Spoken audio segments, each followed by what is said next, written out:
दरभंगा शहर में सड़क जाम होना यह कोई नई बात नहीं है, बल्कि दरभंगा में सड़क जाम होना आए दिनों की बात बनकर रह गई है। लेकिन जाम की समस्या से शहरवासियों को कब तक निजात मिलेगा, ये बात किसी को पता नहीं। और ऐसा ही सड़क जाम लगा दरभंगा से लहरिया सराय की ओर जाने वाली मुख्य सड़क यातायात थाना दरभंगा नाका नंबर 6 रोड मुख्य सड़क में काफी समय तक सड़क जाम की स्थिति बनी रही और लंबी कतार में गाड़ी फंसी रही। वहीं सड़क जाम में एक एम्बुलेंस भी फंसा रहा, मानो रेंगता हुआ आगे की ओर किसी तरह से जाने का प्रयास में था। वहीं एक ऑटो रिक्शा में मरीज परिवार के लोग भी अपने मरीज का आवश्यक जांच रिपोर्ट लेकर हॉस्पिटल जा रहे थे कि सड़क जाम में यह व्यक्ति भी फंस गए। अगर सड़क जाम में किसी तरह का कोई ऐसी अनहोनी होती है तो इस बात से भी इनकार नहीं किया जा सकता। सड़क जाम रहमगंज से लेकर यातायात थाना रोड नाका नंबर 6 से लेकर आगे तक काफी लंबी दूरियों तक या सड़क जाम की स्थिति बनी रही। उम्मस भरी गर्मी और धूप में लोग सड़क पर लंबी कतार में फंसे रहे। चिलचिलाती धूप में सड़क जाम के संबंध में हमने जाम में फंसे हुए कुछ लोगों से बात किया तो इन लोगों ने कहा कि यहाँ कोई भी व्यवस्था ठीक रूप से नहीं है, जिसके कारण आए दोनों लोगों को सड़क जाम में फंसना पड़ता है और लोगों का आवश्यक काम छूट जाता है इत्यादि बातों का शिकायत किया।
दिक्कत हो रही है, कितनी दिक्कत हो रही है यहाँ पे जाम में?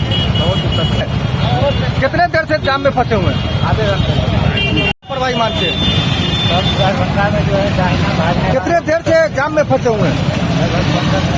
क्या दिक्कत हो रहा है इसमें? दिक्कत है, जनता की दिक्कत है, वो दाहिना है। क्या कहेंगे? यातायात खाना हो सकता है, कितने देर से सड़क जाम में फंसे हुए हैं? भैया जी आधा घंटा से ऊपर हो गया, 1 घंटा होने वाला है जामे में अभी तक। कौन सा जगह है ये? ये होने का है DMC है जगह बगल में। कितना जाम है? काफी भीड़ देख रहे हैं, जाम में लोग फंसे हुए हैं। तो लगता है 1 घंटा लगवे करेगा। कोई पुलिस नजर आ रही है कि नहीं यहाँ पे? अभी है, आ रहा तो एक है, लेकिन कुछ ऐसा व्यवस्था नहीं देखने को मिल पा रहा है।